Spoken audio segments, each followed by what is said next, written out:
Assalamualaikum warahmatullahi wabarakatuh.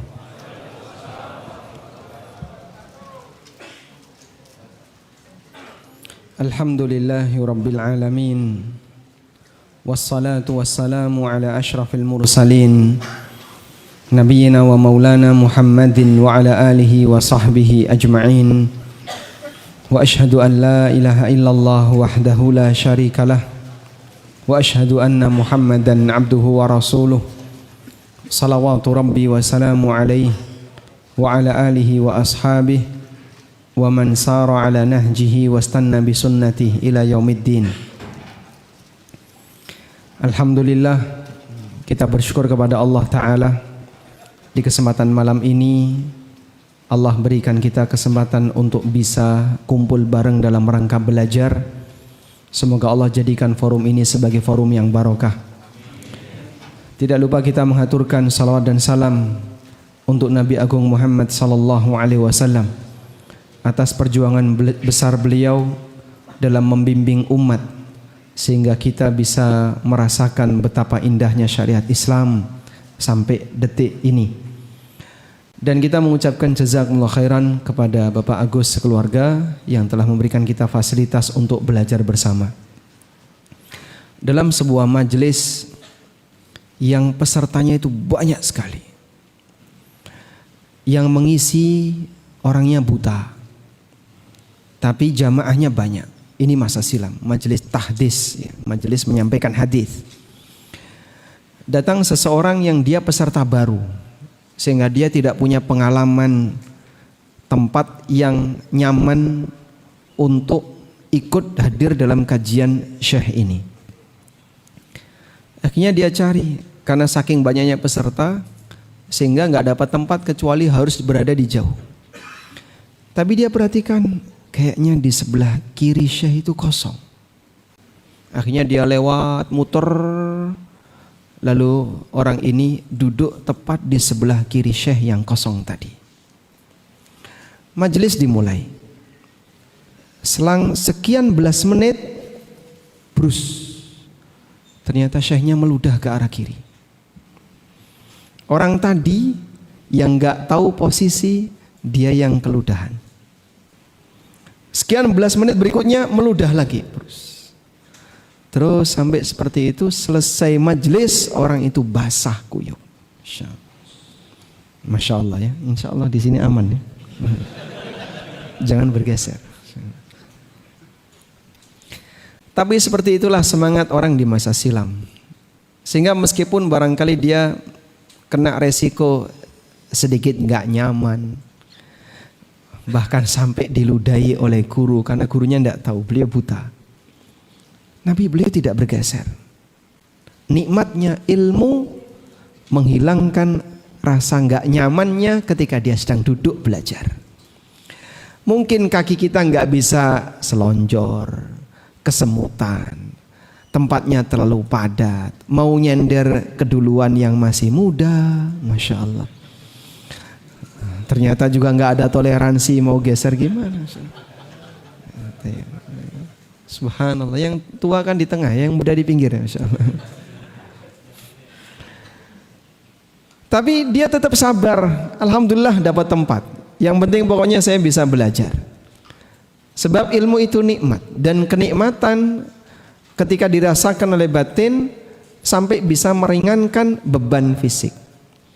Makanya mungkin teman-teman yang berada di depan nggak dapat karpet, kedinginan nggak Pak? Tadi kedinginan ya, nanti lama-lama kan anget itu. Sehingga mungkin yang ada di depan, wah nggak dapat karpet, kena lantai secara langsung lebih dingin, tapi nggak masalah. Saya sabar, insya Allah mudah-mudahan nanti nilai keberkahannya makin besar. Anda bisa lihat dalam Al-Quran, apa kira-kira fadilah ketika seseorang itu bergeser di majelis ilmu. Allah mengatakan, tafassahu fil majalis yafsahillahu lakum. Berikan kelonggaran di majelis, geser, yafsahillahu lakum, maka Allah akan memberikan kelonggaran bagimu. amalannya cuman geser. Ketika kita berada di majelis, terutama yang pesertanya banyak, padat, berat nggak kira-kira geser, Pak? Ya? Bagi mereka yang mager berat, Pak. Aku kan sudah di sini. Apalagi kalau sudah dapat senderan, tempat pojok yang tidak bisa dilihat langsung oleh ustadz, sehingga ketika merem nggak kelihatan, nyaman banget itu. Atau yang kena AC, sehingga dia ketika diminta geser berat. Tapi ketika dia rela untuk geser, apa janji Allah Subhanahu wa taala? Yafsahillahu lakum. Allah Subhanahu wa taala akan memberikan kelonggaran bagi kalian. Wa idza qila anshuzu fanshuzu. Dan kalau kamu disuruh berdiri, berdiri. Jadi ada perintah berdiri itu disebutkan dalam Quran. Ayo jamaah berdiri, merapat. Nanti kalau berdiri merapat gini suruh duduk, wah gak cukup. Tapi menyesuaikan. Yarfa'illahu alladhina amanu minkum walladhina utul ilma darajat.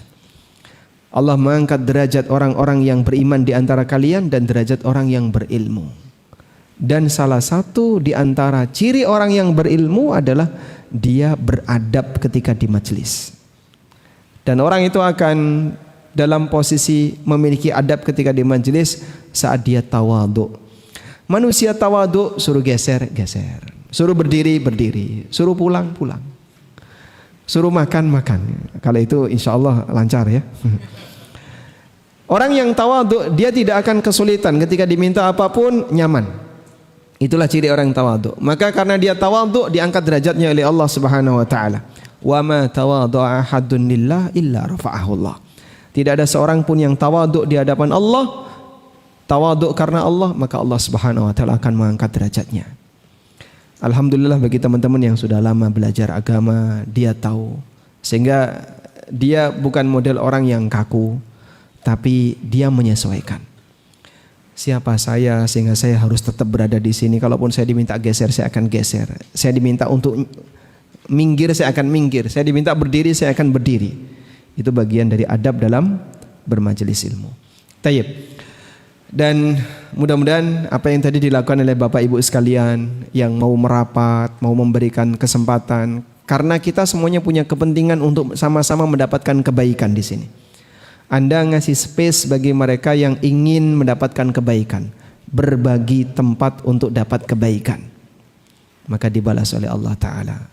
Tafassahu fil majalis yafsahillahu lakum. Berikan kelonggaran di majelis, Allah akan ngasih kelonggaran bagimu. Kelonggaran rizki, kelonggaran urusan dalam keluarga, kelonggaran ketika kita punya beban dengan yang lainnya. Subhanallah, balasannya sangat besar. Sekarang kita mau bahas semua solusinya hanya Allah. Kira-kira kemana nanti kita akan bahas ini? Saya mau mengajak Bapak Ibu untuk belajar tentang tawakal. Kita insya Allah akan belajar tentang tawakal. Kita tahu bahwasanya di antara konsekuensi iman adalah tawakal. Dan tawakal ini bagian dari salah satu cabang iman. Tawakal ini bagian dari salah satu cabang iman. Allah Ta'ala berfirman, wa 'alallahi falyatawakkalil mu'minun. Di ayat yang lain Allah mengatakan, wa 'alallahi fatawakkalu in kuntum mu'minin. Hanya kepada Allah orang yang beriman itu harus bertawakal. Di ayat yang lain Allah mengatakan, wa 'alallahi fatawakkalu. Kalian harus bertawakal hanya kepada Allah in kuntum mu'minin, kalau kalian beriman. Sehingga dikaitkan dengan iman, menunjukkan kalau tawakal ini adalah salah satu cabang iman. Nabi SAW menyebutkan iman itu ada berapa cabang, Pak? Iman ada berapa cabang? 70 sekian cabang. Al-imanu bid'un wa sab'una syu'bah. Iman itu ada 70 sekian cabang. A'laha qaulu la ilaha illallah wa adnaha imatatul adza 'anit tariq wal haya'u syu'batun minal iman. Iman ada 70 sekian cabang. Cabang yang paling tinggi adalah ikrar la ilaha illallah. Cabang yang paling rendah menyingkirkan gangguan di jalan, dan rasa malu bagian dari iman. Beliau menyebutkan batas atas, batas bawah, dan salah satu contoh tengah. Namun rincian yang lain mana? Nabi SAW tidak menyebutkannya. Baik, kalau saya tanya, sebutkan satu cabang iman yang dinyatakan dalam Al-Quran. Sebutkan satu cabang iman yang disebutkan dalam Al-Quran. Angkat tangan. Tawakal, tadi sudah saya sebutkan. Yang lain? Nah, fadhil. Sabar, apa dalilnya?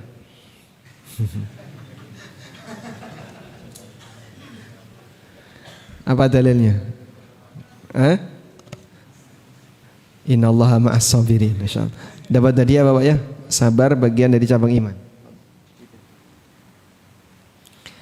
Semua ayat Al-Quran yang Bapak baca diawali dengan ya ayyuhalladzina amanu, maka perintah setelahnya atau larangan setelahnya adalah bagian dari cabang iman. Sehingga kalau ada perintah ya ayyuhalladzina amanu sabiru wasabiru, wahai orang beriman bersabarlah, wasabiru, dan selalu bertahan untuk sabar. Berarti sabar bagian dari cabang iman. Contoh yang lain. Taqwa ya ayyuhalladzina amanu taqullah. Contoh yang lain. Ru'yas shadiqah. Contoh yang lain, cabang iman. Ihsan, apa dalilnya? Surat Al-Baqarah ayat gimana kalimatnya? Sangat banyak sekali ya ayyuhalladzina amanu kutiba alaikumusiyam. Berarti menjalankan puasa bagian dari cabang iman. Maka nanti saya kasih tugas ya.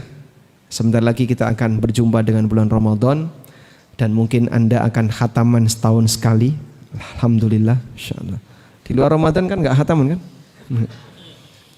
Barangkali Anda akan khataman setahun sekali. Nanti Anda catat berapa jumlah cabang iman dalam ayat Al-Quran yang Bapak Ibu baca selama Ramadan. Sehingga nanti kalau ketemu ya ayyuhalladzina amanu kutiba alaikumusiyam, dihitung 1, menjalankan puasa. 2, ya ayyuhalladzina amanu ittaqullah, 2, bertakwa. Terus seperti itu ya. Nanti ketemu berapa? Betul enggak jumlahnya 70 sekian cabang? Berarti tidak sampai 80. Sanggup insyaallah? Sanggup? Atau enggak sanggup? Sanggup ya? Bismillah, tawakal.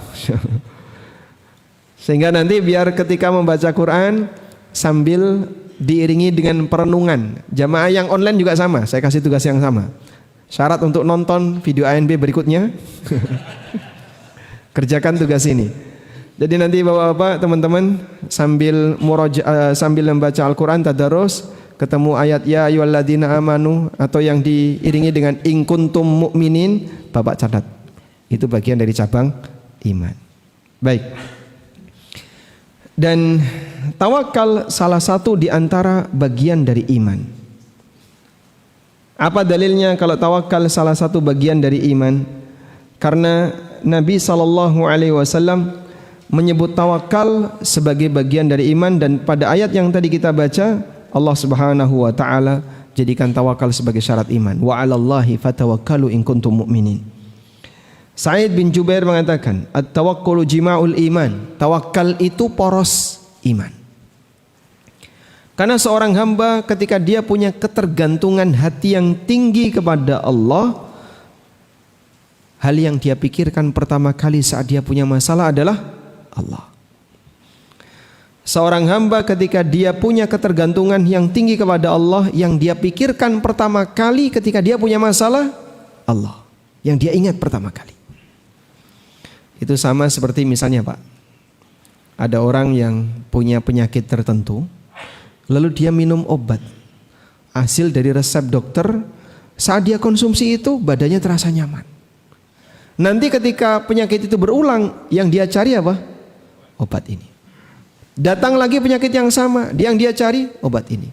Sehingga muncul ketika benda tertentu karena berdasarkan pengalaman.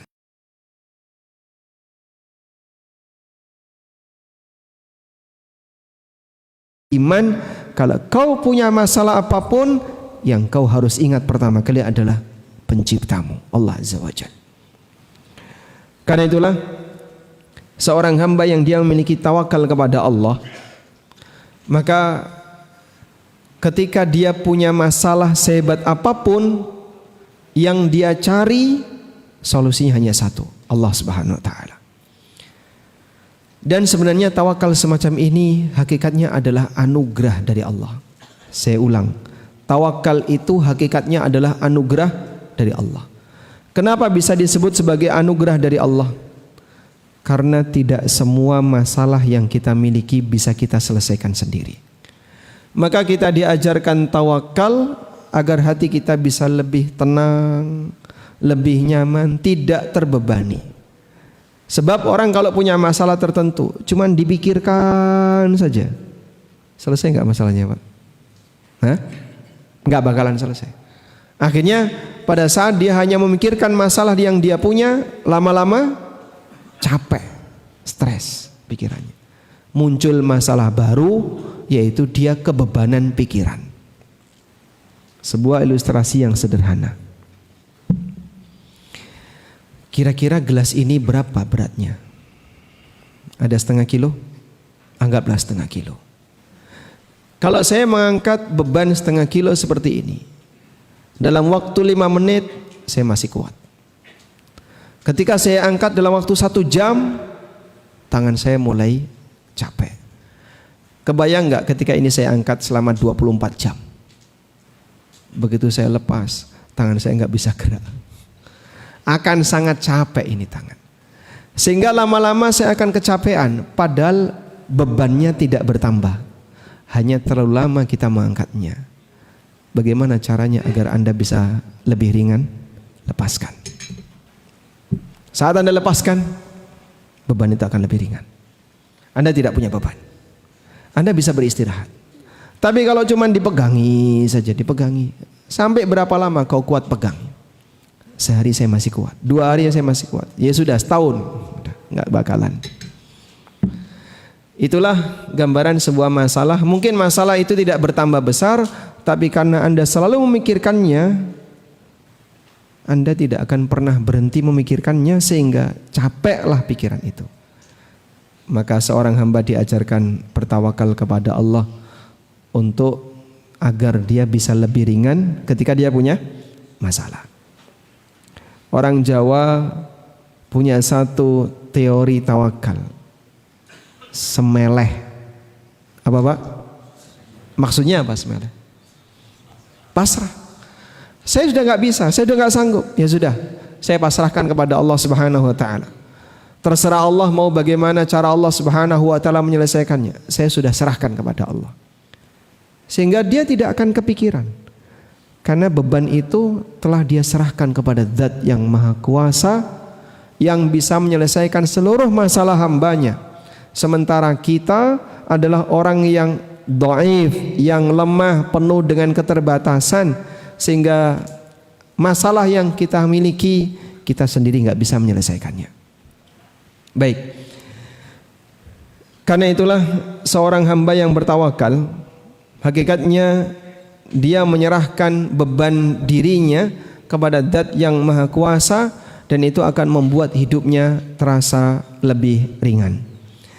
Selanjutnya saya akan banyak bercerita. Insya Allah Bapak Ibu sudah paham tentang teori tawakal, tapi kita akan lihat dalam kehidupan nyata. Contoh ideal manusia tawakal yang tertinggi adalah para nabi. Cerita yang demikian banyak ketika para nabi berhadapan dengan musuh-musuhnya, dan bagaimana tingkatan tawakal yang mereka punya, sehingga nanti bisa Bapak bandingkan seperti apa kondisi hati bertawakal dengan hati yang tidak bertawakal. Saya awali dari kisah Nabi Ibrahim alaihissalatu wassalam. Nabi Ibrahim alaihissalatu wassalam, beliau menghancurkan berhala-berhala kaumnya. Dalam posisi ketika kaumnya tidak ada. Karena masyarakatnya itu punya kebiasaan apa? Mereka berburu di satu momentum tertentu. Satu kampung semuanya keluar untuk berburu. Ibrahim waktu itu juga termasuk dalam rombongan tadi.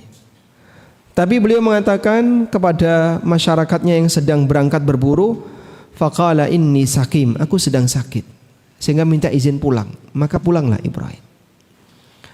Sampai di rumah, Ibrahim kemudian melakukan pengerusakan terhadap berhala-berhala di masyarakatnya. Faja'alahum judzadan illa kabiran lahum la'allahum ilaihi yarji'un. Akan kami pukuli dan kami jadikan judzadzan, serpihan kecil-kecil, illa kabiran lahum, kecuali berhala yang besar, la'allahum ilaihi yarji'un, agar nanti mereka kembali. Setelah dilakukan oleh Ibrahim, maka masyarakatnya balik. Mereka tidak punya alat bukti apapun untuk menuduh siapa pelaku perbuatan ini. Sehingga mereka mengatakan, man fa'ala hadza bi alihatina. Siapa yang melakukan perbuatan terhadap Tuhan-Tuhan kami ini? Di antara mereka mengatakan, qalu sami'na fatan yadhkuruhum yuqalu lahu Ibrahim. Kami dengar ada seorang pemuda yang sering nyinggung berhala-berhala kita ini. Namanya Ibrahim. Jadi mereka tidak punya bukti kalau pelakunya Ibrahim. Kok nggak lihat CCTV ya Pak? Maka indikator yang mereka gunakan cuma satu. Apa indikatornya? Saya pernah dengar ada seorang pemuda yang sering nyinggung berhala ini. Namanya Ibrahim. Qalu fa'tu bihi ala ayunin nas. Datangkan Ibrahim di hadapan semua orang. Akhirnya dia datangkan. Kemudian mereka bertanya, a anta fa'alta bi alihatina hadza ya Ibrahim? Wahai Ibrahim, apakah kamu pelaku terhadap tuhan-tuhan kami ini? Apa jawab Ibrahim? Bal fa'alahu kabiruhum hadza fas'aluhu in kanu yantikun. Pelakunya kan yang paling besar ini. Coba tanyakan sama dia kalau dia bisa berbicara. Bal fa'alahu kabiruhum hadza fas'aluhum in kanu yantikun. Pelakunya adalah yang paling besar ini. Tanyakan sama mereka kalau mereka bisa bicara. Bohong nggak kayak gini, Pak? Bohong? Tidak. Hah? Ngajak berpikir gimana jalan keluarnya. Yang disampaikan oleh Ibrahim ini bohong enggak? Ketika Ibrahim ditanya, fadhal. Masyaallah. Awan berdiri lagi karena yang di luar nggak bisa masuk. Tolong Awan yang sini masuk. Ini sih mana masih longgar, sebelah kanan, kanan depan masih longgar. Kanan depan, kanan belakang masih cukup longgar ya.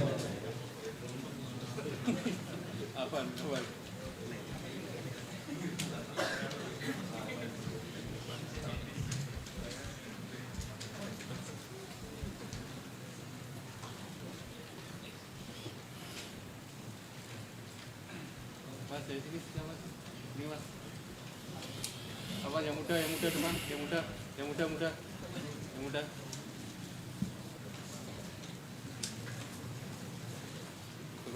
Nah, kita lanjutkan.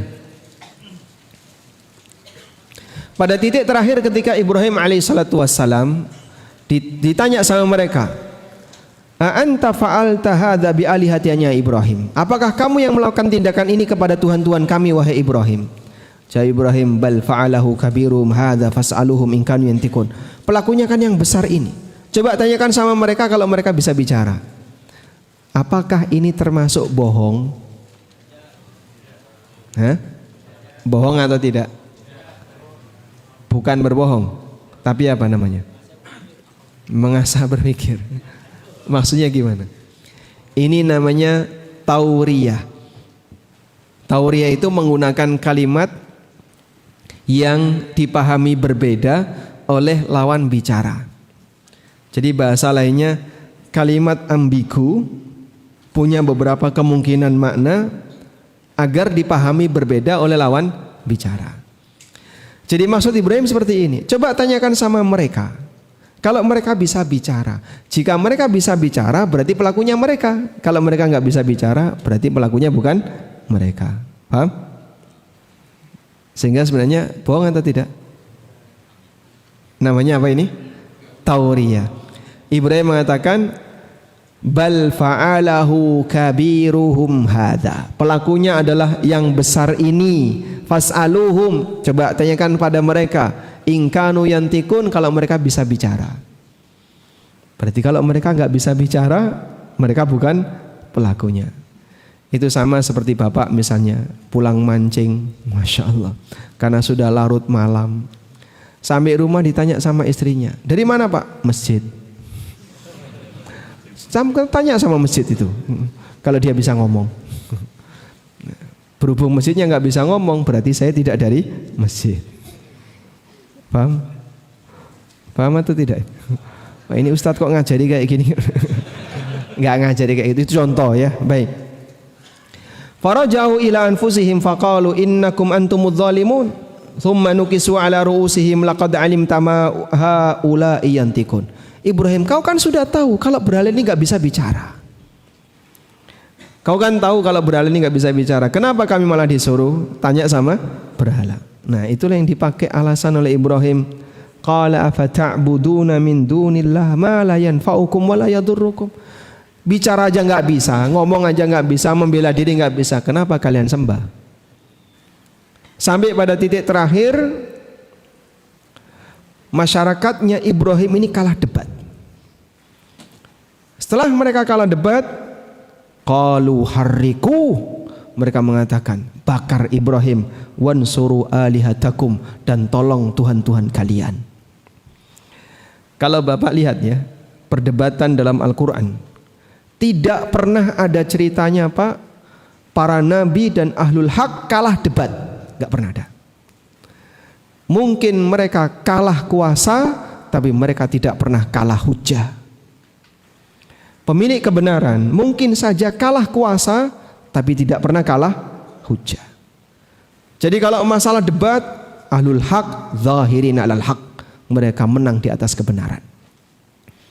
Imam Ahmad ketika debat dengan Mu'tazilah, itu kan kalah telak Mu'tazilah. Begitu kalah ketika debat, Imam Ahmad dicambui sampai pingsan. Kemudian beliau dimasukkan ke dalam penjara. Begitu beliau sadar, di momen yang berikutnya diajak debat lagi. Kemudian orang Mu'tazilah kalah debat, dicambui lagi. Sepanjang sejarah kaum muslimin, ahlul haq mungkin saja kalah kuasa, tapi mereka tidak pernah kalah hujah. Ibrahim menang debat, dibakar. Nabi Musa alaihissalam menang debat di depan Fir'aun, diusir. Dan banyak lagi peristiwa di mana para nabi ketika menang debat di hadapan kaumnya, mereka diusir dari kaumnya, mereka diusir dari kampung halamannya, dan seterusnya. Maka yang namanya ahlul haq mungkin saja kalah kuasa, tapi mereka tidak pernah kalah hujah. Sehingga para asatidzah Ahlussunnah yang mereka sampaikan kebenaran, dicari celahnya, sisi mana kok bisa disebut bibit teroris, tidak nemu. Ya sudah, ketinggian bibit teroris, diturunin bibit radikal, tidak nemu juga. Ketika nggak nemu, akhirnya diperkarakan. Sudahlah, di posisi ketika kalah hujah, tapi kita tidak, di posisi ketika kalah kuasa, tapi Ahlussunnah tidak pernah kalah hujah. Sehingga Anda kalau lihat perdebatan dalam Al-Quran, para nabi selalu dalam posisi menang, tapi karena umatnya lebih berkuasa, mereka lebih banyak jumlahnya, lebih punya posisi, akhirnya para nabi itu tersingkir dari sisi kalah kuasa. Makanya kalau ada teman-teman yang saya sudah hijrah tapi di kantor saya nggak ada teman, sendirian, diasingkan, dikucilkan. Para nabi dulu seperti itu. Mereka bahkan lebih hebat penderitaannya dibandingkan kamu, dan kamu tidak lebih mulia daripada para nabi. Maka sabar. Baik. Hingga pada titik ketika Nabi Ibrahim alaihissalatu wassalam mau dibakar, mereka membuat api yang besar. Saking besarnya api itu sampai ketika mereka mau melemparkan Ibrahim, itu tidak dilempar langsung, tapi pakai manjanik. Tahu manjanik Pak? Alat pelontar ketapel besar. Kenapa? Saking besarnya kobaran api itu. Dalam sebagian riwayat sampai diceritakan, burung yang terbang di atas api itu jatuh, mati. Saking panasnya. Seperti apa Pak? Wallahu alam. Ya mungkin bisa jadi itu hanya berita Israiliyat. Namun Ibrahim dimasukkan ke dalam api, pakai alat pelontar. Nah, ada satu riwayat yang ini menunjukkan bagaimana tawakalnya Ibrahim alaihissalatu wassalam. Pada saat Nabi Ibrahim alaihissalatu wassalam mau dilemparkan ke dalam api, Jibril datang kepada beliau. Lalu Jibril menawarkan kepada Ibrahim, "Ya Ibrahim, alaka minni hajah." Wahai Ibrahim, kau butuh pertolonganku tidak? Ya Ibrahim, alaka hajah. Wahai Ibrahim, Jibril datang kepada Ibrahim menawarkan diri. Wahai Ibrahim, kau butuh apa? Di posisi ketika Ibrahim mau dilemparkan ke dalam api, Jibril menawarkan diri. Ini bukan manusia yang menawarkan diri, Pak, malaikat. Dalam keadaan ketika beliau siap untuk dilemparkan ke dalam api, Jibril mengatakan, "Ya Ibrahim, alaka hajah." Wahai Ibrahim, kau butuh pertolongan? Kau butuh apa? Lihat jawaban Ibrahim. Bagian ini yang mau kita catat. Ibrahim mengatakan, "Amma ilaika fala." Kalau kepada kamu saya enggak butuh. Subhanallah. Tawakal hati kayak apa ya Pak kayak gini Pak? Didatangi seorang malaikat. Kita saja yang mungkin ketika dalam kondisi terjepit tiba-tiba ada bayangan yang enggak jelas ya. Bisa saja itu jin menawarkan diri, "Bapak butuh apa?" Oh, senang sekali. Masya Allah. Sudah ada pick up saya sekarang. Ternyata korin saya datang. Masya Allah. Ini malaikat menawarkan kepada Ibrahim alaihissalam, "Ama ilaika fala." Kalau kepadamu saya enggak butuh. Subhanallah. Sehingga saat Jibril menawarkan diri, "Kau butuh apa? Saya siap. Tinggal perintahkan apapun." Coba siapa yang sanggup melawan Jibril? Tidak mungkin manusia bisa melawan Jibril. Ibrahim tinggal bilang, "Padamkan api itu atau masukkan semua itu orang-orang ke dalam api." Bisa enggak? Mudah sekali bagi Jibril. Kau ambil tuh semua orang tuh di kampung tuh yang mau bakar saya, masukkan mereka ke dalam api. Sangat mungkin. Tapi itu tidak dilakukan oleh Ibrahim. "Ama ilaika fala." Kalau kepadamu aku enggak butuh. Apa kata Jibril? "Idzan fas'al rabbak." Kalau begitu silahkan kau berdoa kepada Allah. Maka beliau berdoa kepada Allah dengan satu kalimat, "Hasbiyallah wa ni'mal wakil." Aku pasrahkan diriku kepada Allah dan Dia sebaik-baik zat yang dipasrahi. Dalam situasi puncak, ketika bahaya itu mengancam sampai pada tingkatan menghilangkan nyawa, maka yang diingat cuma satu, Allah. Yang menawarkan diri seorang malaikat yang punya kemampuan luar biasa, nggak perlu untuk dibandingkan.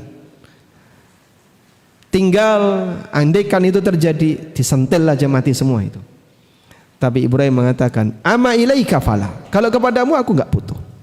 Aku hanya bertawakal kepada Allah. Akhirnya Allah Subhanahu wa taala memberikan pertolongan kepada Ibrahim. "Qulna ya naru kuni bardan wa salaman ala Ibrahim." Kami perintahkan, wahai api, jadilah dingin dan berikan keselamatan bagi Ibrahim. Ada dua yang diperintahkan oleh Allah di sini. Jadi dingin, dan yang kedua keselamatan. Dingin saja Pak, mungkin tumpukan kayu di situ masih berbahaya. Karena Ibrahim mau dilempar. Bisa jadi ketika kayunya mungkin ada yang tajam, ada yang berbahaya, bisa saja menusuk badan Ibrahim.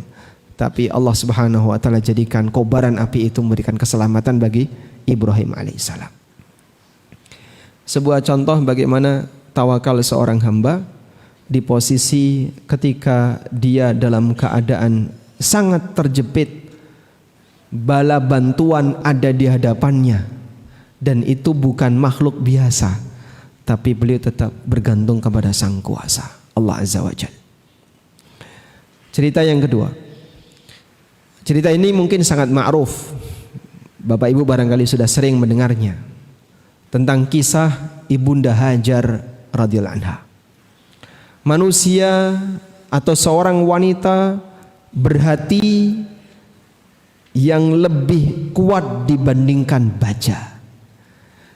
Dibandingkan lelaki zaman sekarang mungkin gak ada apa-apanya. Beliau luar biasa tawakalnya. Ditinggal berdua antara beliau dengan bayi yang masih merah. Dan Ibrahim hanya memberikan bekal beberapa makanan dan air. Lalu beliau pergi.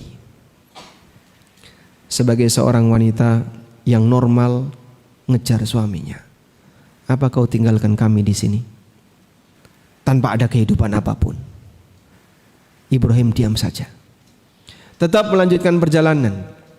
Pertanyaan diulang. Ibrahim tetap diam saja. Beliau melanjutkan perjalanan. Pertanyaan diulang ketiga kalinya. Ibrahim tetap diam saja. Hajar faham. Kayaknya pertanyaan yang perlu diganti. Sehingga beliau bertanya. Apa pertanyaannya? Apakah Allah yang memerintahkan kamu seperti ini? Allahu amaraka bihadza. Apakah Allah yang memerintahkan Anda untuk melakukan seperti ini? Ibrahim hanya memberikan jawaban. Hajar hanya memberikan, ketika ditanya kepada Ibrahim, Ibrahim hanya memberikan satu jawaban. Naam, iya. Lalu beliau melanjutkan perjalanan. Ucapan Hajar yang luar biasa. Beliau mengatakan satu kalimat. Idzan la yudayyi'unallah. Kalau memang ini adalah perintah Allah, maka Allah tidak akan menyia-nyiakan kita. Berangkatlah Ibrahim. Setelah Ibrahim agak jauh, di balik bukit di mana beliau sudah tidak bisa lagi melihat putranya dan istrinya, barulah beliau menghadap ke arah Ka'bah. Lalu beliau berdoa kepada Allah. Rabbi inni askantu min dzurriyyati biwadin ghairi dzi zar'in 'inda baitikal muharram. Wahai Rabbku, aku telah meninggalkan keluargaku, keturunanku di sebuah lembah ghairi dzi zar'in, tanpa tanaman, tanpa kehidupan. Tanaman saja nggak ada, apalagi binatang. Mau makan apa mereka? Mau minum apa mereka? Inda baitikal muharram, di dekat rumahmu yang suci, di samping Ka'bah. Setelah itu Ibrahim pulang. Subhanallah, dua manusia diuji oleh Allah dengan ujian berat. Itu kok tega Pak Ibrahim seperti itu? Itulah perintah Allah. Siapa manusia yang baik hati, yang tega memperlakukan keluarganya seperti itu? Dia gak bakalan tega. Apalagi bersama dengan anaknya Ismail, itu anak keberapa? Pertama. Apalagi bersama anak yang pertama. Sehingga dalam posisi ketika Ibrahim masih sangat mencintai istri dan anaknya, disuruh pisah. Bukan pisah cerai, tapi ditaruh di sebuah tempat yang secara perhitungan manusia ini bisa mengancam keselamatan nyawa. Istrinya tawakal, suaminya tawakal. Sehingga dalam situasi seperti itu, Ibrahim pergi dan Hajar tinggal berdua dengan anaknya yang masih bayi. Lelaki kalau andaikan Pak diberlakukan seperti ini, kira-kira apa yang akan dia lakukan? Mungkin dia akan bunuh diri. Daripada saya mati kelaparan, saya mati kehausan, mending saya mati lebih cepat. Mungkin dia akan bunuh diri. Tapi itu tidak dilakukan oleh Ibunda Hajar radhiyallahu anha. Beliau juga tidak membunuh anaknya karena stres gara-gara ditinggal oleh suaminya. Tapi beliau bertahan di situ. Sampai pada titik terakhir, perbekalan sudah habis, ASINya habis. Berapa lama seorang wanita yang tidak makan hingga ASINya habis? Sampai pada titik ketika ASINya habis, Ismail merasakan kehausan dan lapar sehingga menangis. Dalam situasi itu Hajar pergi meninggalkan Ismail. Kenapa beliau pergi? Ya, dalam tafsir Ibnu Katsir ada keterangan. Kenapa Ibunda Hajar itu pergi meninggalkan Ismail yang nangis? Karena beliau tidak kuat melihat anaknya mati di depan matanya. Beliau tidak ingin melihat anaknya mati di depan matanya. Kalaupun anaknya mati, ya sudah, jangan di depan matanya, jangan di hadapannya. Pergi Hajar sambil mencari sumber kehidupan. Naik ke Bukit Sofa, tengok kanan kiri, nggak nemu apapun. Lalu beliau turun, beliau berlari, naik lagi ke Marwah, tengok kanan kiri, nggak nemu apapun. Berapa kali? 7 kali. Jadilah sa'i. Betapa banyak pahala yang dimiliki oleh Ibunda Hajar. Karena semua sa'i manusia sejagat, Hajar turut dapat pahalanya. Karena beliau yang mengawalinya.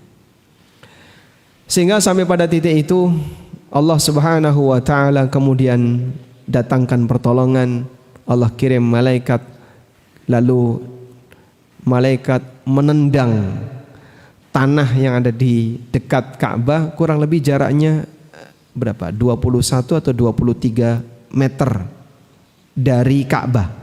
Disitulah sumur Zamzam. Keluar. Kemudian Hajar turun. Setelah mendengar ada suara, ternyata ada malaikat yang menggali sumur Zamzam. Lalu malaikat ini mengatakan, la takhafid dhai'ah, kamu jangan takut terlantar, karena diperhatikan oleh Allah Subhanahu wa taala. Baik. Yang jadi pelajaran kita adalah hati yang demikian kuat pada saat ditinggal oleh suaminya dengan bekal yang sangat terbatas, satu kalimat yang hanya diingat, idzan la yudayyi'unallah. Kalau memang ini adalah perintah Allah, maka Allah mustahil akan menyanyiakan kita. Makanya para jamaah haji yang menjalankan kewajiban agama, menjalankan rukun Islam yang kelima, pada saat dia berangkat untuk haji, Anda sedang menjalankan perintah Allah. Gimana Pak? Sudah sepuh, sudah lemah, sudah tawakkal 'ala Allah. Idzan la yudayyi'unallah. Allah tidak akan menyanyiakan kita. Di posisi ketika Anda sedang menjalankan perintah Allah Subhanahu wa taala. Baik. Sekarang kita beralih ke kisah yang ketiga.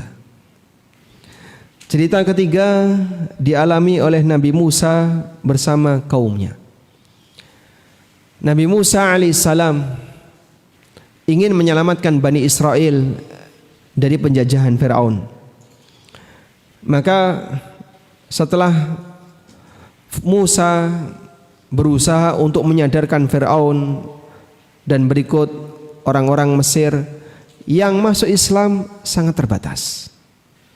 Sisanya bertahan kafir. Ada yang masuk Islam seperti istrinya Fir'aun. Siapa namanya? Asia. Ada orang juga di kalangan keluarga Fir'aun yang masuk Islam, yang dia pernah membela Musa saat debat dengan Fir'aun. Tukang sihir Fir'aun juga masuk Islam. Sehingga dari apa yang didakwahkan oleh Musa membawa hasil tapi tidak utuh. Sebagian di antara orang-orang Mesir masuk Islam. Tapi kekuatan Fir'aun terlalu besar untuk dilawan. Bala tentara Fir'aun sangat banyak. Sehingga Allah Subhanahu wa taala memberikan solusi. Mereka tidak mungkin bertahan selamanya di sini. Mereka harus dipindahkan. Allah Subhanahu wa taala berfirman di surat Asy-Syu'ara, wa auhayna ila Musa an asri bi'ibadi innakum muttaba'un.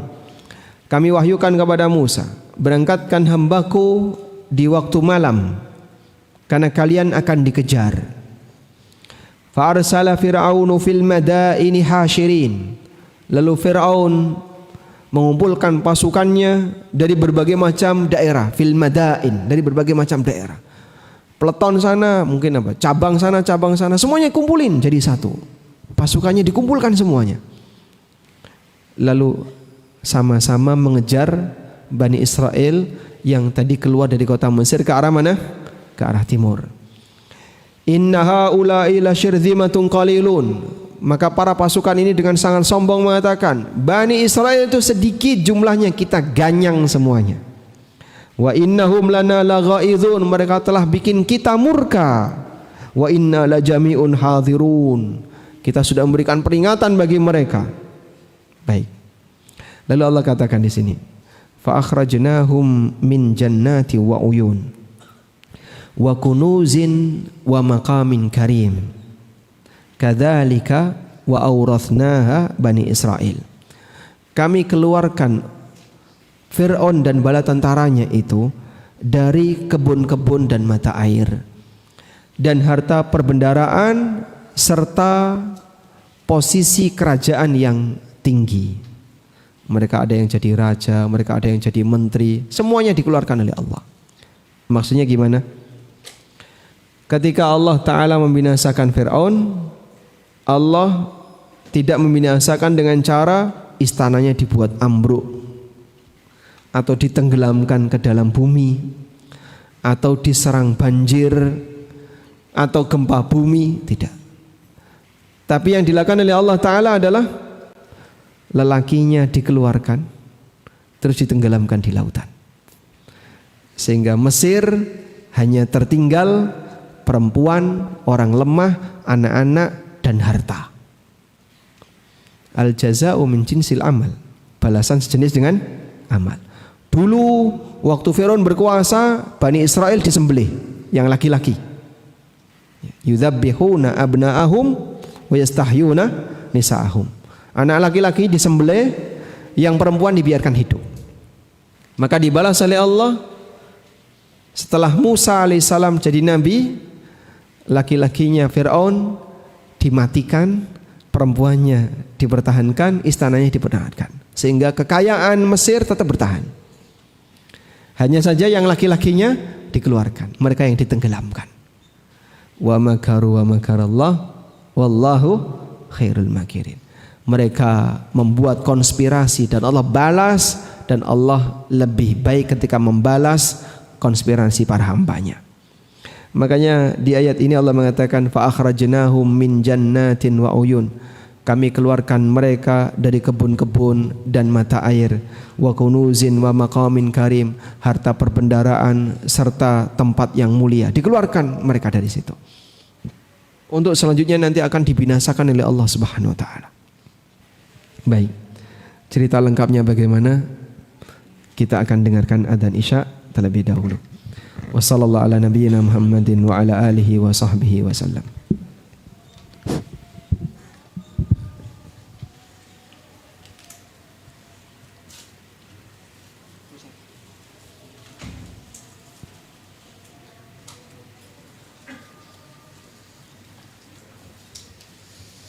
Allahu Akbar, Allahu Akbar.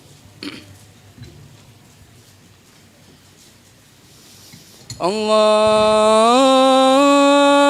Akbar, Allahu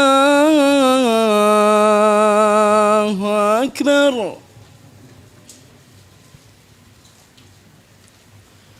أشهد أن لا إله إلا الله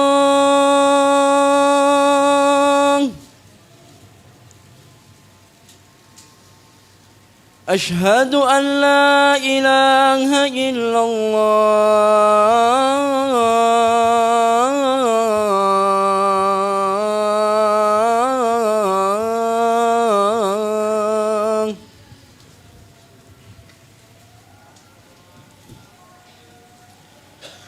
أشهد أن محمدا رسول الله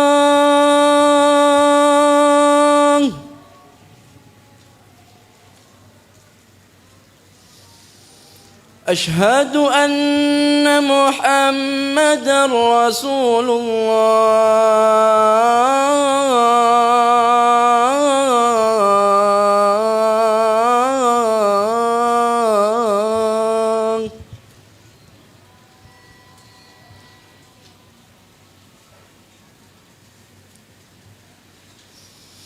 حي على الصلاة حي على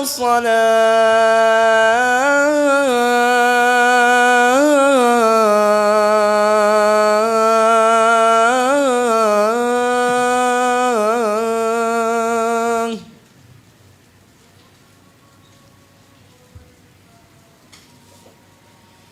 حي على الفلاح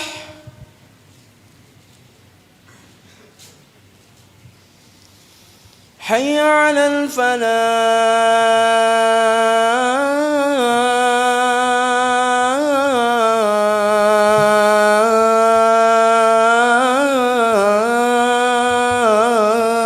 الفلاح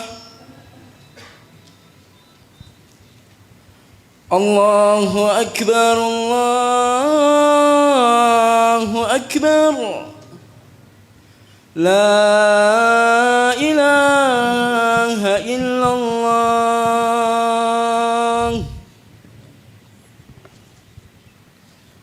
Allahumma shalli ala Muhammad.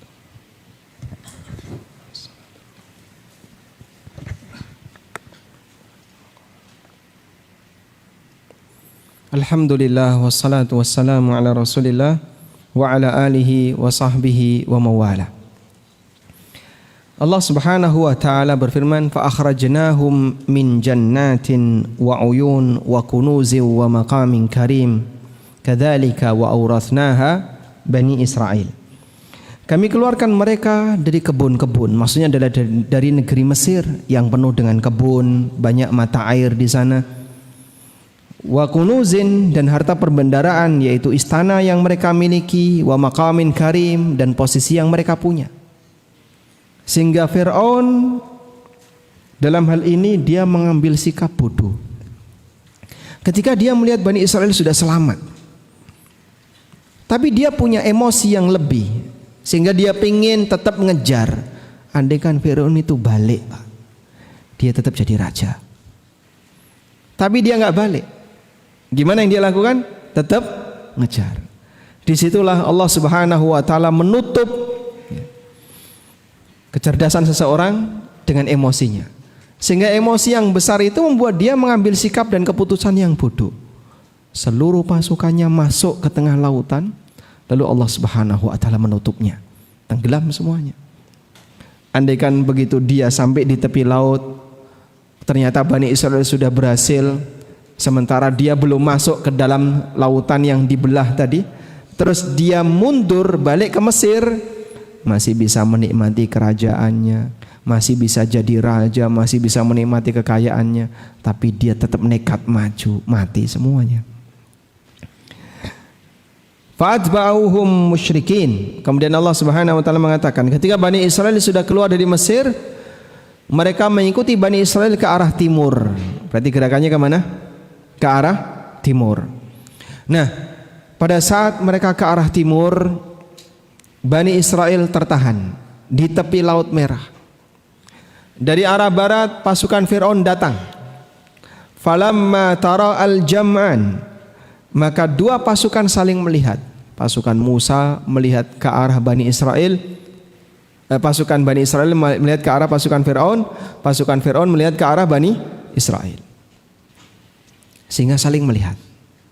Apa yang terjadi? Qala ashabu Musa, orang yang berada di sekitar Musa ketakutan.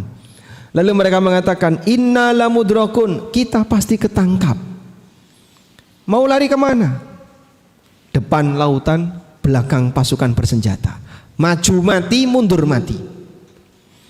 Sehingga dalam situasi mereka ketakutan seperti itu, mereka mengatakan kepada Musa, qala ashabu Musa, inna lamudrakun. Orang-orang yang berada di sekitar Musa mengatakan, kita pasti akan ketangkap. Sekarang Anda bisa lihat bagaimana tawakal yang tinggi yang dimiliki oleh seorang nabi. Dalam situasi seperti itu, apa yang dikatakan oleh Musa? Qala kalla inna ma'iya rabbi sayahdin. Musa mengatakan, gak bakalan. Inna ma'iya rabbi, sesungguhnya Allah bersamaku, sayahdin, dan dia akan memberikan petunjuk kepadaku. Bapak lihat di sini, Pak. Musa tidak mengatakan, tenang, ada tongkat. Apakah beliau mengatakan seperti itu? Tidak.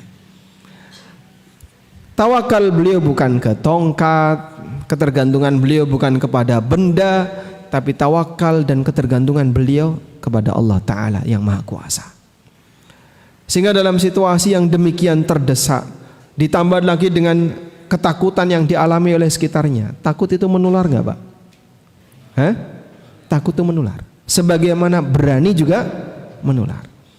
Orang yang berani bisa ikut takut gara-gara temannya takut. Orang yang takut bisa ikut berani karena temannya berani. Maka dalam situasi seperti itu, Musa ditakut-takuti oleh orang di sekitarnya. Kita akan ketangkap. Tapi Masya Allah, beliau tidak ikut-ikutan ketakutan. Sehingga beliau tetap bertahan. Bukan karena masalah keberanian, tapi karena masalah tawakal. Sehingga Musa mengatakan, inna ma'iya rabbi sayahdin, Allah bersamaku dan dia akan memberikan petunjuk kepadaku. Tawakalnya Musa kepada siapa? Allah. Allah akan memberikan petunjuk kepadaku. Anda lihat di sini. Apakah Musa sudah tahu apa yang harus dilakukan ketika itu? Belum. Kenapa? Ya. Karena Musa bertawakal, Allah akan memberikan petunjuk kepadaku. Sampai titik ini belum ada petunjuk. Maka ini dalil bahasanya mukjizat itu tidak bisa datang atas selera Nabi, tapi murni karena perintah dari Allah. Sehingga Allah Subhanahu wa taala memerintahkan Nabi itu untuk melakukan sesuatu. Jadilah sebuah mukjizat. Kalau nggak ada perintah, nggak jadi. Tongkat Musa hanya tongkat benda biasa. Sepanjang tidak ada perintah dari Allah, maka tongkat itu tidak berfungsi sebagaimana fungsi mukjizat. Makanya ketika Musa wafat, tidak ada yang melanjutkan fungsi tongkat Musa. Siapa yang memfungsikan tongkat Musa setelah beliau wafat? Ada?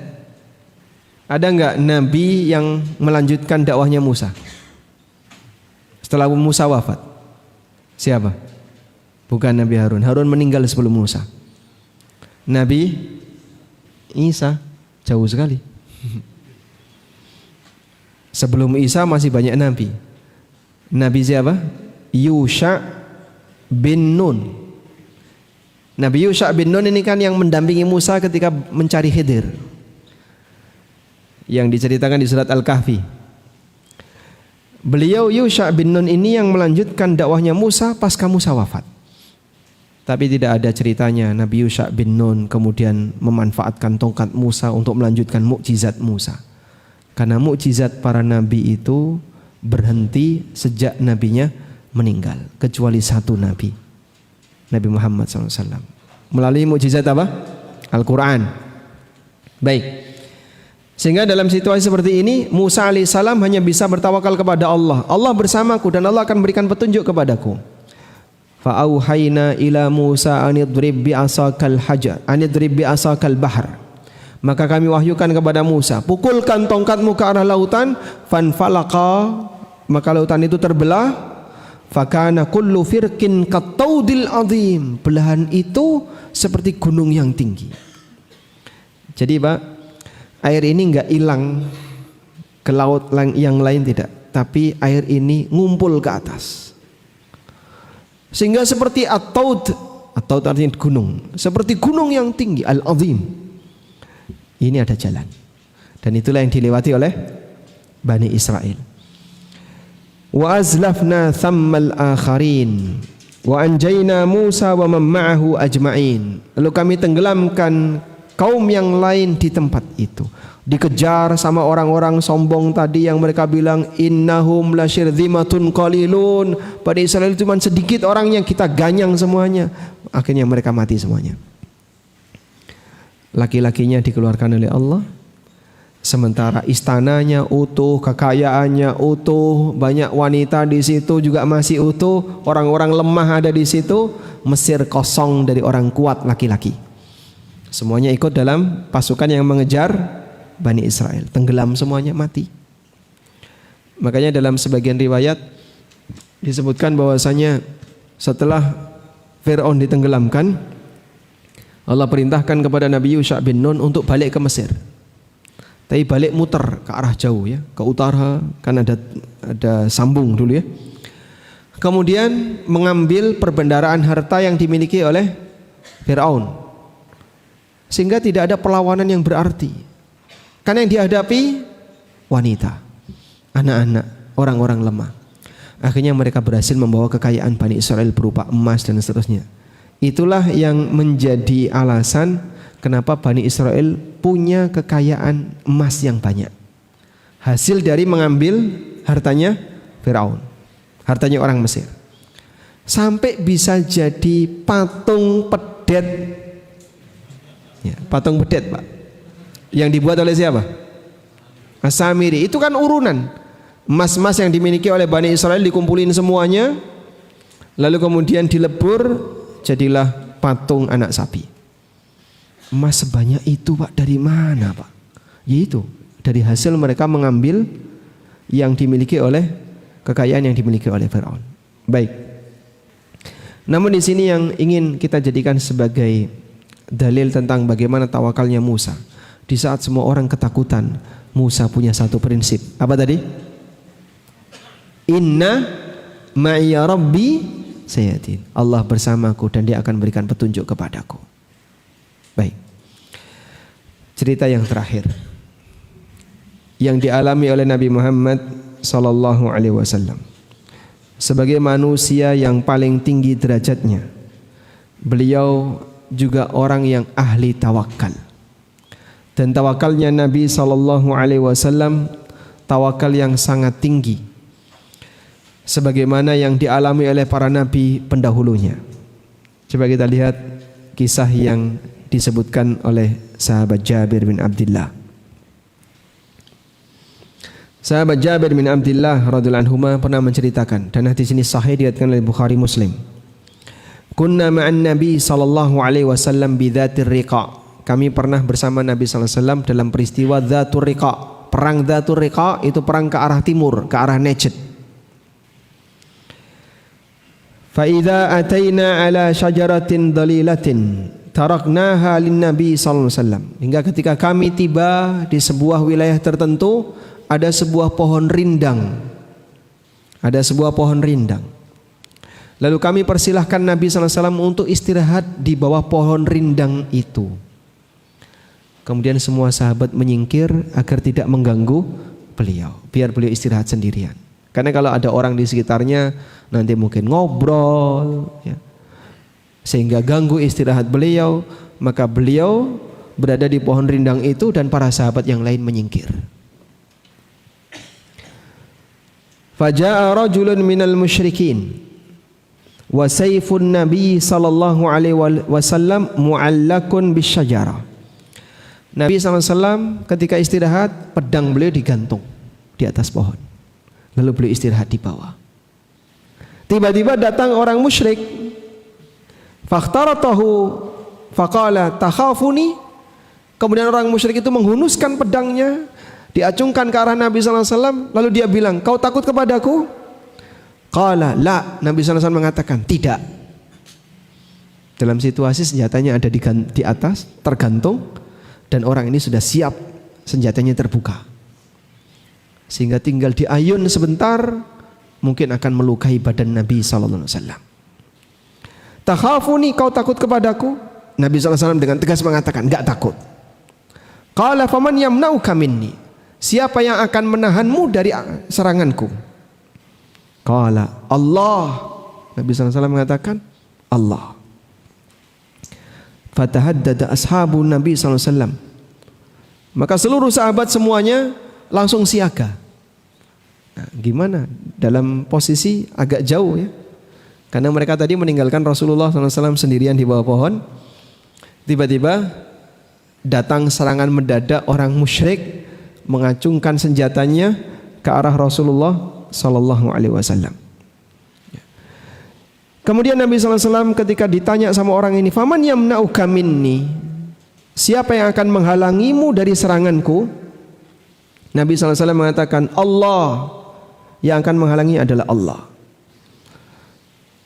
Kemudian si orang musyrikin ini gemeteran sampai pedangnya terjatuh. Lalu diambil oleh Rasulullah SAW. Gantian sekarang, diacungkan ke arah orang musyrikin tadi. Dan beliau tanya, faman yamna'uka minni? Sekarang siapa yang bisa menahan seranganku kepadamu? Orang musyrik ini minta maaf, lalu memuji-muji Rasulullah sallallahu alaihi wasallam. Engkau adalah orang yang baik hati, engkau ini. Sehingga dia minta perlindungan kepada Rasulullah sallallahu alaihi wasallam. Masya Allah. Itulah contoh bagaimana hati yang tawakal.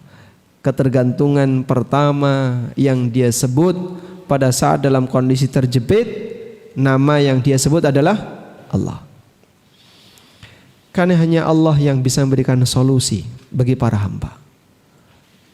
Dia maha kuasa atas segala sesuatu. Innaha ala kulli syai'in qadir.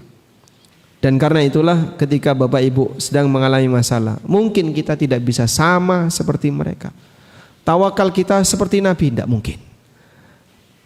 Iman mereka luar biasa. Dan tawakal itu berbanding lurus dengan iman. Namun setidaknya kita bisa belajar bagaimana cara mereka bertawakal. Pada prinsipnya, kembalikan semuanya kepada Allah Subhanahu wa taala. Wallahu taala alam, mungkin itu yang bisa kita sampaikan. Semoga apa yang kita sampaikan ini bermanfaat. Wassallallahu ala nabiyyina Muhammadin wa ala alihi wa sahbihi wasallam. Alhamdulillahirabbil alamin. Jazakallahu khairan Ustadz atas penyampaian materinya. Ivan ada yang langsung bertanya ke Ustadz pakai mic sebelum ana bacakan pertanyaan dari Ahwat. Tafadhol.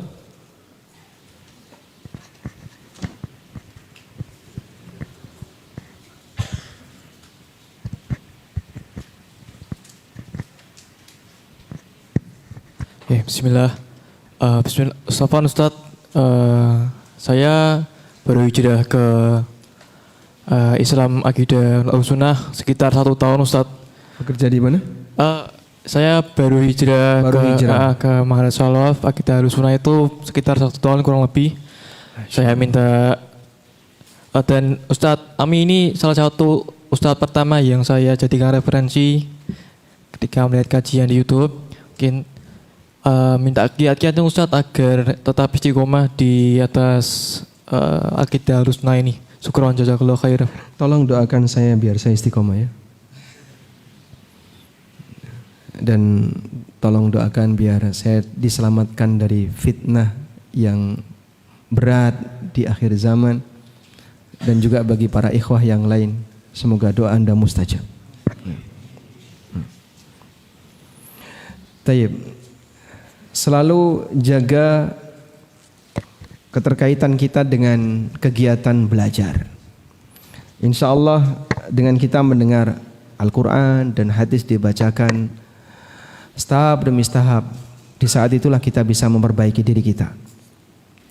Allah Subhanahu wa taala menegaskan dalam Al-Quran, "Lau anzalna hadzal Qur'an ala jabalin la ra'aitahu khashian mutasaddi'a min khasyatillah."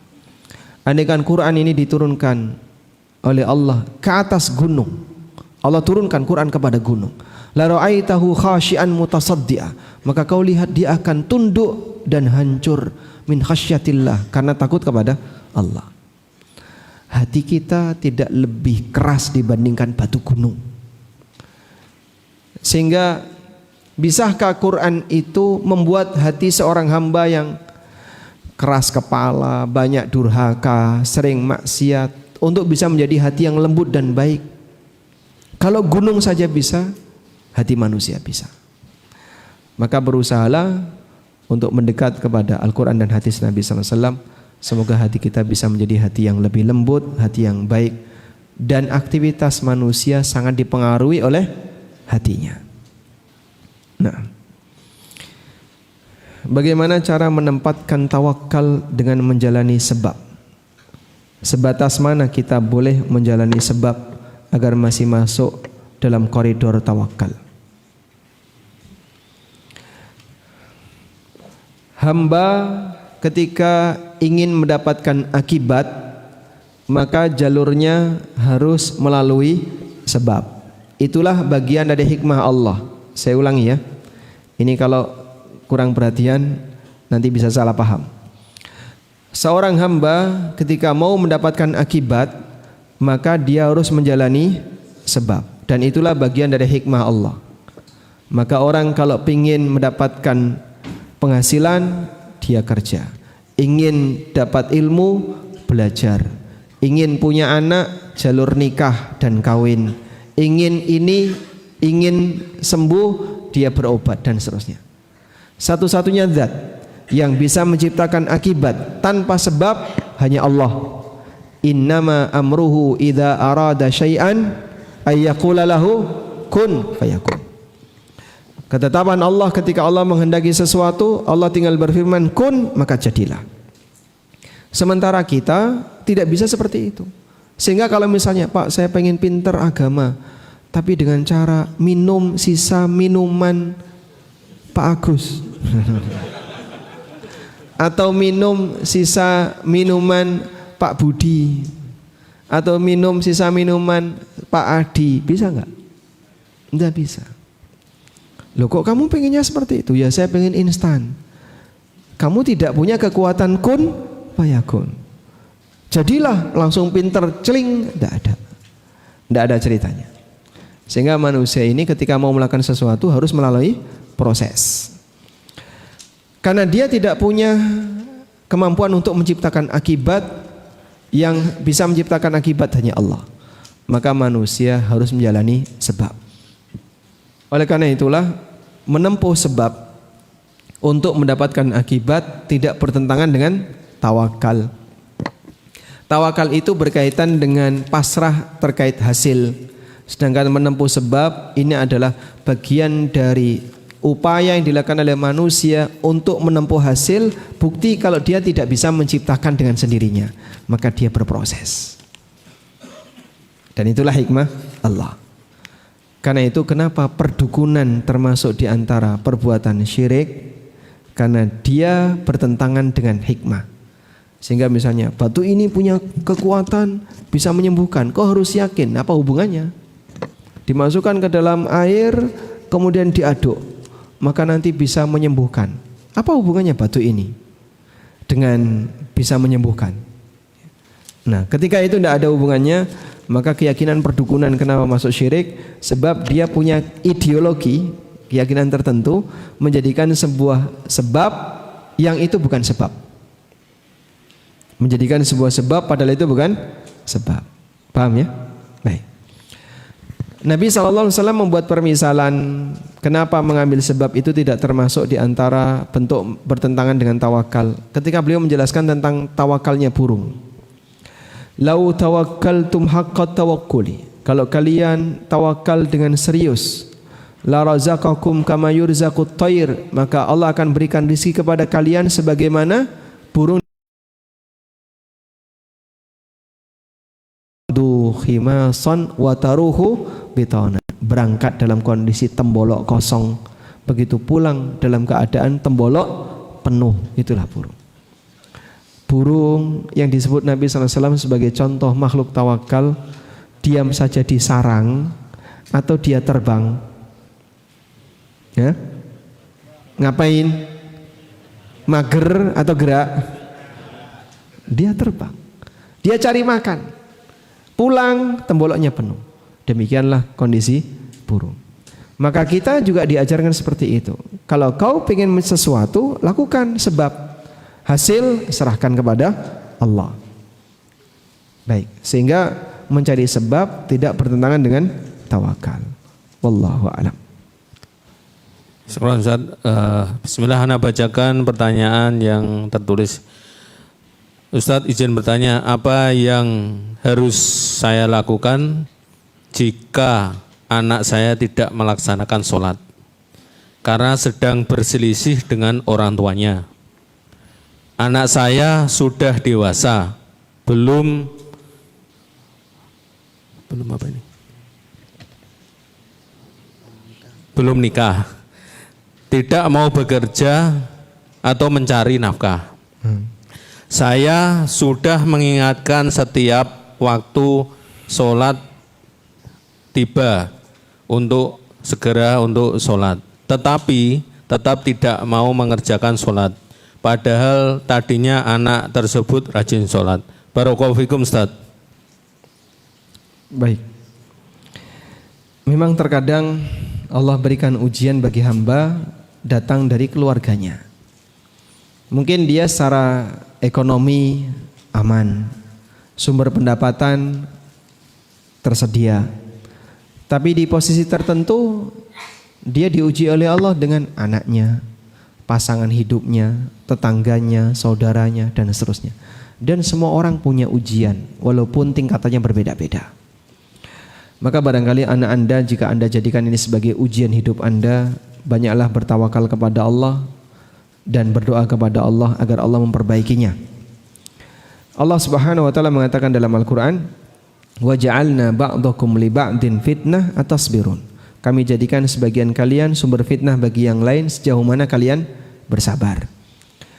Sehingga jangan sampai Anda melakukan tindakan yang menyebabkan Allah murka. Artinya dalam hal ini tolong jaga baik-baik, jangan doakan keburukan untuk anak, karena bisa jadi keadaannya akan semakin parah. Sehingga doakan kebaikan bagi yang bersangkutan walaupun pada titik dia durhaka kepada orang tuanya. Selanjutnya ada satu pengalaman yang dialami oleh Fudail bin Iyad. Fudail ini punya anak yang nakal. Namanya siapa? Siapa namanya? Ali. Sehingga kunyahnya Fudail adalah Abu Ali. Ali bin Fudail bin Iyad. Bapaknya bergelar Abidul Haramain, ahli ibadah dua kota suci, Fudail bin Iyad. Tapi anaknya nakal. Sampai pada titik tertentu Fudail bertawakal kepada Allah. Ya Allah, aku serahkan Ali kepadamu. Biar Allah yang membimbingnya, biar Allah yang mendidiknya. Dan Masya Allah, karena diserahkan kepada Zat yang Maha Kuasa, ada perubahan pada diri Ali. Sehingga Ali menjadi orang yang khusyuk dan mudah menangis disebabkan karena mentadabburi Al-Quran, terutama kalau bersinggungan dengan ayat-ayat yang membahas tentang masalah akhirat, surga dan neraka. Sehingga kalau ada orang membaca Quran, lalu di situ terbaca ayat tentang surga dan neraka, Ali bin Fudail nangis. Sampai imam di tempatnya itu, kalau dia melihat ada Ali di tengah shaf, maka imam akan memilih ayat-ayat yang berbicara tentang kisah orang masa silam, kisah para nabi. Tapi kalau Ali nggak ada, dia milih ayat tentang masalah surga dan neraka. Hingga suatu ketika imam ini membaca ayat tentang surga dan neraka, dan ternyata Ali ada di situ. Ali kemudian menangis menjadi-jadi sampai akhirnya Ali ini wafat. Menangis karena takut dengan Al-Quran yang dibacakan oleh imam, sampai akhirnya Ali bin Fudail ini wafat. Akhirnya beliau bergelar Qatilul Quran, korbannya Quran, karena meninggal disebabkan menangis karena merenungkan ayat yang membahas tentang masalah surga dan neraka. Demikian kisah yang ma'ruf tentang Ali. Tapi kita bisa mengambil satu pelajaran. Kalau memang Anda sudah putus asa, saya sudah nggak sanggup lagi Pak berhadapan dengan anak saya sudah berusaha untuk mendidik dengan baik, mengarahkan dengan baik, tapi sekarang dia malah melawan bapaknya atau melawan ibunya, disuruh sholat tidak mau. Ketika disuruh sholat makin kuat perlawanannya, diberi tindakan tegas, dia nanti ngegas. Ya, mungkin di antara solusi yang bisa Anda lakukan, kembalikan kepada Allah. Ya Allah, aku tawakalkan anakku kepadamu. Terserah bagaimana cara Allah menyelesaikannya. Wallahu a'lam. Pertanyaan selanjutnya Ustaz. Assalamualaikum warahmatullahi wabarakatuh. Semoga Ustaz dan seluruh jamaah di sini senantiasa diberikan kemudahan menuju ke surga Allah Ta'ala. Amin. Pertanyaan pertama Ustaz, Ustaz mohon nasihat untuk seseorang yang sedang diberikan sakit berat atau stadium akhir agar bisa istiqomah mengikuti saran dokter terkait makanan dan pola hidup sehat dan tetap positif thinking kepada Allah Ta'ala. Yang kedua, apakah bunuh diri itu takdir Ustaz? Dan apakah orang yang meninggal karena kelaparan rezekinya sudah ditakdirkan sempurna? Barakallahu fikum. Yang pertama berkaitan dengan ujian sakit yang beliau derita. Mungkin sakit yang beliau derita tidak lebih parah dibandingkan sakit yang dialami oleh Nabi Ayub alaihissalam atau para nabi yang lainnya. Ada di antara mereka yang pernah sakit dalam bentuk kutu yang sangat banyak, hatta yaktulahu, sampai kutu itu membunuh orang ini. Masya Allah. Berapa kutu yang sampai bisa membunuh manusia itu Pak? Saking banyaknya kutunya. Ada di antara mereka yang diuji oleh Allah dengan kemiskinan, hatta ma yakunu lahu illa aba'a, sampai dia nggak punya apapun selain sehelai kain yang menutupi auratnya. Selain itu dia nggak punya harta. Jadi masing-masing manusia diuji oleh Allah dengan ujian yang beragam, dan orang-orang saleh diuji oleh Allah dengan ujian yang ternyata lebih berat dibandingkan manusia biasa. Maka saat Anda mengalami ujian seperti itu, ingatlah orang-orang soleh masa silam. Aku tidak lebih mulia daripada Ayub. Aku tidak lebih mulia daripada para nabi. Dan mereka mengalami ujian sakit. Dan selalu bangun husnudzon kepada Allah. Ketika Anda sakit, Allah tidak menyia-nyiakan. Sehingga Allah jadikan sakit yang dialami oleh seorang muslim sebagai apa? Pelebur dosa dan bisa menambah pahala. Kemudian yang kedua, apakah bunuh diri itu takdir Allah? Semua yang terjadi di alam ini takdir Allah. Kita ulangi ya. Semua yang terjadi di alam ini takdir Allah. Karena tidak ada yang keluar dari kerajaan Allah. Maka tidak ada kejadian di mana Allah tidak menakdirkannya. Kalau ada kejadian di mana Allah tidak menakdirkannya, berarti Allah kuasanya tidak sempurna. Karena ternyata ada kejadian yang Allah tidak ikut berkuasa di situ. Maha suci Allah dari hal ini. Meskipun bunuh diri itu maksiat dan dosa besar yang dilakukan di ujung hayat, tobatnya kan tidak ada. Gimana tobat bunuh diri? Setelah mati tobat? Tidak bisa. Oleh karena itu, kita meyakini bunuh diri ini sebagai takdir Allah. Sebagaimana perbuatan maksiat yang lain juga tidak ada yang keluar dari takdir Allah, namun statusnya perbuatan maksiat. Karena dalam melihat kejadian ada dua kacamata yang bisa kita gunakan. Berkaitan dengan realita kejadian, kita yakini itu sebagai takdir. Berkaitan dengan status hukum, kita menggunakan kacamata syariat. Dan ini hukumnya A, hukumnya B sesuai dengan syariat yang mengatur perbuatan tersebut. Nah, lalu kalau orang itu mati kelaparan, apakah berarti jatah rizkinya sudah ditetapkan oleh Allah? Ya, jatah rizkinya sampai di situ. Makanan terakhir yang dia konsumsi itulah jatah rizkinya. Yang sampai membuat dia mati, berarti jatah rizkinya hanya sampai di titik itu. Wallahu a'lam. Terakhir Ustaz, pertanyaan. Assalamualaikum warahmatullahi wabarakatuh. Waalaikumsalam. Ustaz, izin bertanya, saya seorang remaja yang berprofesi sebagai khoriah dan sedang merasa dilema. Saya sering diminta membaca tilawah pada acara-acara Islam seperti Isra Miraj di masjid lingkungan saya, serta di kampus karena saya diterima jalur prestasi tilawah. Namun saya ragu Ustadz karena acara-acara tersebut tidak disebutkan dalam hadis Rasul. Bagaimana ya Ustadz sebaiknya sikap saya dalam menanggapi permintaan tersebut? Barakallahu fikum. Kalau beliau lelaki mungkin lebih ringan ya. Namun yang bertanya di sini adalah wanita. Beliau seorang qari'ah yang mungkin bacaan Al-Qur'annya ya enak didengar, merdu dan seterusnya. Terus gimana kira-kira kalau saya diundang acara-acara seperti itu? Sebenarnya kalau dalam sebuah acara lalu diawali dengan baca Quran tidak masalah, hukumnya boleh. Dan biasa ya, di UIM sendiri jika ada muhadarah ammah, kajian umum yang disampaikan oleh para masyayikh, saya pernah mengikuti kajian Syekh Dr. Al-Fauzan di aula UIM, dan ada bacaan Quran sebelum kajian dimulai. Demikian pula dalam majelis-majelis para masyayikh yang lain, terkadang ada bacaan Quran, termasuk juga di majelis Syekh Mukbil. Di majelis Syekh Mukbil sebelum kajian dimulai, kadang beliau menyuruh salah satu dari talib untuk membaca Quran sebelum majelis dimulai. Sehingga hal yang biasa orang mendengarkan Al-Quran sebelum majelis dimulai. Namun untuk acara yang beragam tadi, nah ini juga perlu untuk dipertimbangkan. Maka sebagai saran ya, kalau berikutnya Anda diundang dalam posisi tidak mungkin menolak sebagai kontrak karena Anda diterima di kampus melalui jalur seperti ini, maka silahkan Anda baca tapi dengan suara biasa. Ya?